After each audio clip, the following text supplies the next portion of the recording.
हमारे लाखों बच्चे स्कूल से बाहर हैं। इनको स्कूल में वापस लाने के लिए हम एनरोलमेंट कैंपेन शुरू कर चुके हैं। बराए मेहरबानी हमारा साथ दें और बच्चों को स्कूल में दाखिल कराएं। बच्चा बच्चा पढ़ेगा, जिंदगी बढ़ेगा, पाकिस्तान जिंदाबाद। तमाम उस्तादान और वालिदैन से गुजारिश है कि वो अपने बच्चों को स्कूलों में दाखिल करवाएं, अच्छे शहरी होने का सबूत दें।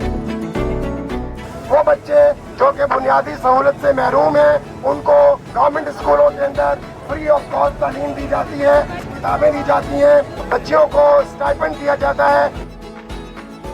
लेकिन जिन जिन बच्चों को मालूम हो रहा था कि यहाँ वॉक हो रही है, वो बच्चे खुद ही आना शुरू हो गया।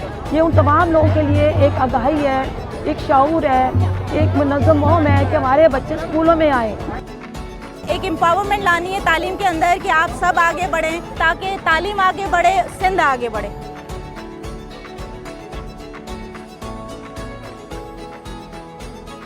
मैं चाहती हूँ कि हर लड़की को पढ़ना चाहिए कि अपने मुल्क के लिए आगे बढ़ सके।